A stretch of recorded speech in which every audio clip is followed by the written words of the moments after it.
ఇవి మనకు అందుతున్నటువంటి ఎగ్జిట్ ఫలితాలు. ఇంకా అనేక ముఖ్యమైన జాతీయ ఛానల్స్ యొక్క ఎగ్జిట్ ఫలితాలు, ఇండియా టుడే లాంటి ఛానల్స్ యొక్క ఫలితాలు రావాల్సి ఉంది. ఈ అంశం మీద అటు మహారాష్ట్రతో పాటు జార్ఖండ్లో ఎన్నికల ఫలితాలు ఎలా ఉండే అవకాశం ఉంది? పోలింగ్ శాతం మహారాష్ట్రలో గ్రామీణ ప్రాంతాల్లో ఎక్కువ జరిగిందని అంటున్నారు. దీని ప్రభావం ఏ రకంగా ఉండొచ్చు? మొట్టమొదటిసారి 2 కూటములుగా మహారాష్ట్ర ఎన్నికలు జరుగుతున్నాయి. శివసేన అలాగే ఎన్సీపీ నెట్టనీలుగా చీలిపోయిన పక్షంలో ప్రజలు పార్లమెంట్లో ఒకవైపు మద్దతునిచ్చారు. ఈసారి ఎటువైపు మద్దతు ఇస్తారన్న దాన్ని ఈ ఎన్నికలు తేల్చనున్నాయి. ఇవాళ మన డిబేట్లో పాపారావు గారు ప్రముఖ రాజకీయ సామాజిక ఆర్థిక విశ్లేషకులు మనతో ఉన్నారు. అలాగే గౌరీశంకర్ గారు సీనియర్ జర్నలిస్ట్ ప్రముఖ రాజకీయ విశ్లేషకులు ఉన్నారు.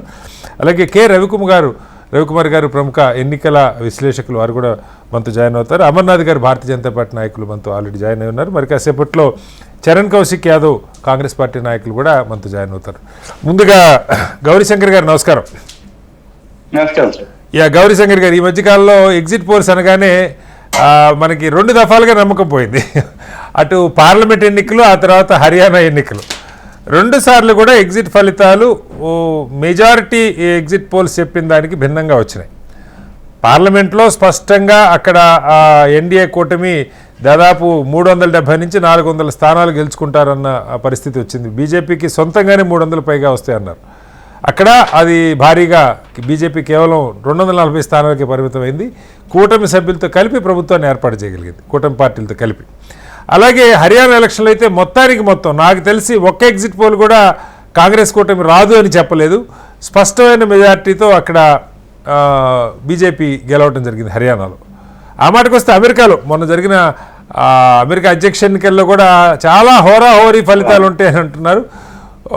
మొత్తానికి వన్ సైడెడ్గా క్లియర్గా అన్నిట్లో కూడా అక్కడ ట్రంప్ రిపబ్లికన్సే గెలవడం జరిగింది. సో ఇప్పుడు మళ్ళీ 2 ఎన్నికలకు సంబంధించి ఎగ్జిట్ ఫలితాలు. మహారాష్ట్ర అయితే అత్యంత కాంప్లికేటెడ్ ఎలక్షన్ అని చెప్తా ఉన్నారు. ఈసారి అసలు 6 పార్టీలు, 2 కూటములు, ఇవి కాక మరికొన్ని కూటములు, మరికొన్ని పార్టీలు. ఎప్పుడు కూడా అక్కడ ఇండిపెండెంట్లు భారీగా గెలుస్తారు. దాదాపు పోయిన ఎన్నికల్లో 28-29 మంది గెలిచారు. ఒక 25% ఓట్లు బహుజన్ వికాస్ అఘాడీ కానీ, ఎంఐఎం కానీ, లేకపోతే మహారాష్ట్ర నవనిర్మాణ సేన, ఇలా అనేక పార్టీలు, పీసెంట్ అండ్ వర్కర్స్ పార్టీ, అనేక పార్టీలు, చిన్న కూటములు ఉన్నాయి అక్కడ. ఇవన్నిటిని బట్టి ఎగ్జిట్ పోల్స్ అంచనాలు ఇప్పటికి అందుతున్నాయి. అయితే మెజారిటీ ఎగ్జిట్ పోల్స్ హోరాహోరీ 1-2 చెప్తా ఉన్నాయి. మెజారిటీ అయితే ఎన్డీఏ కూటమే గెలవచ్చు అని మహారాష్ట్ర గురించి చెప్తా ఉన్నారు. ఏమంటారు? మనకు ఒకప్పుడు ఎగ్జిట్ పోల్స్ అని అంటే ఇండిపెండెంట్ గా సర్వే చేసుకొని చేసేవాళ్ళు ఉండేది. నాట్ ఫర్ ప్రాఫిట్, లేదంటే ఒక పొలిటికల్ పార్టీకి అలయన్స్ లేకుండా చేసేవాళ్ళు. ఇప్పుడు రాను ఎగ్జిట్ పోల్స్ ఏంటంటే it is being sponsored by various political parties. Naturally bias ఉంటుంది దాంతో. అప్పుడు ఇండిపెండెంట్ గా ఏదో ఒక హాబీగా కానీ లేదా ఒక ఇంట్రెస్ట్ తోటి కూడా ఎగ్జిట్ పోల్ చేసే వాళ్ళు ఉంటే కొంచెం అటు ఇటు తేడా తెలిసిపోతుంది. ఎప్పుడైనా బికమ్ స్పాన్సర్డ్ నౌ, పొలిటికల్ పార్టీకే స్పాన్సర్ చేసినట్టు just to influence the mood of the people. కానీ పబ్లిక్ లో కాంగ్రెస్ కి బాగుందని, బీజేపీకి బాగుంది, లేకుంటే ఎన్డీఏ కూటమికి బాగుంది, లేకుంటే మా యూత్ బాగుందని ఒక ప్రొపగండా చేస్తున్నారు. అల్టిమేట్లీ పబ్లిక్ కూడా చాలా షూడ్ అయిపోయారు. జనాలు కూడా ఇప్పుడు ఎవరైనా అడిగినా కూడా మీకే వస్తామో ఓటేస్తున్నామో అని చెప్తారు. కానీ వాళ్ళకి ఎవరితో బెనిఫిట్ ఉంది, పొలిటికల్ పార్టీస్ బాగా షూడ్ అయిపోయారు. ఇక్కడ సిటీలో కానీ, ఊర్లలో కానీ, విలేజెస్ లో కానీ వాళ్ళ బెనిఫిట్ చూస్తున్నారు. ఏం బెనిఫిట్ ఇస్తారు, ఏంటి అని అలా చూసుకొని ఓట్ వేస్తాను. ఇప్పుడు మనకి లేటెస్ట్ గా ఎగ్జిట్ పోల్స్ వస్తున్నాయి. ఇప్పుడు మహారాష్ట్రలో మనకి వచ్చిన ఎగ్జిట్ పోల్స్ ప్రకారమే ఈ ఎన్డీఏ కూటమి అడ్వాంటేజ్ గా ఉంది. Even satta Bazar, even betting కూడా ఫేవరింగ్.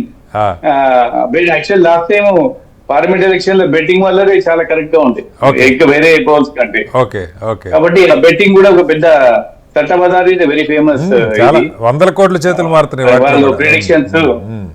చాలా మంది దాన్ని చూసాం, సట్టా బజార్ కి రిపోర్ట్ ఏముంది అని చూసాం. వాళ్ళు కూడా ఎన్డీఏ కూటమికే, మహాయుతి వాళ్ళకి అలయన్స్ కి ఇస్తూనే ఉన్నారు. 150 to 170 దాకా ఓట్స్ అవుతాయి.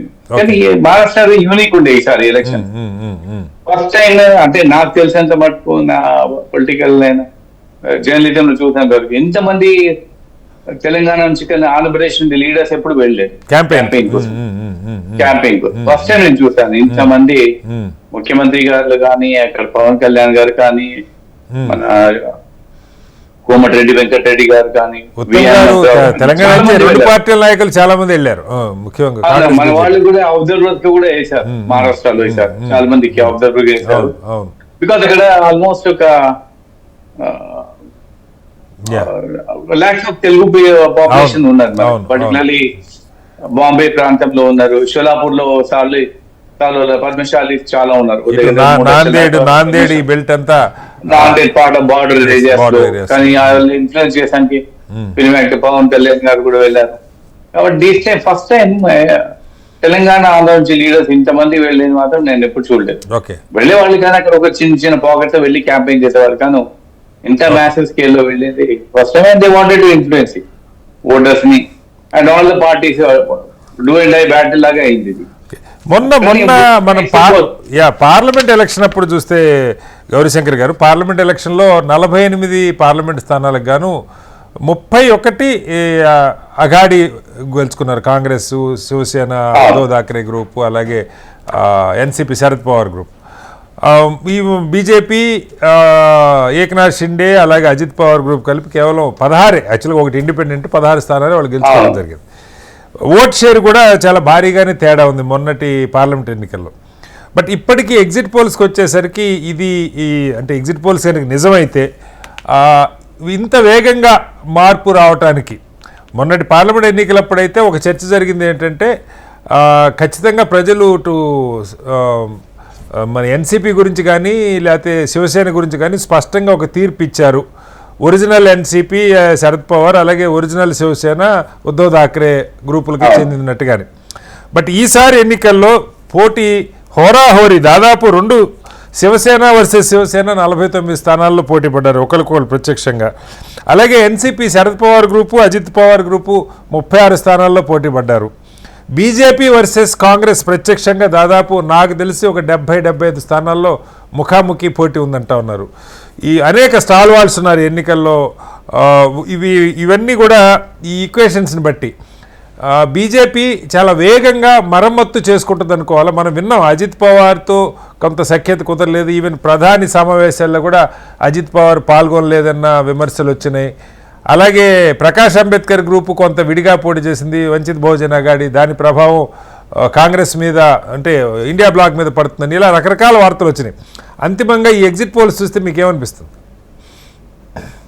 మనకు భారతీయ జనతా పార్టీ ఎప్పుడైతే పార్లమెంట్ ఎలక్షన్ దెబ్బతిన్నదో they gave a huge figure 400 పార్ అని పెట్టి పెద్ద క్యాంపెయిన్ పెట్టారు వాళ్ళు.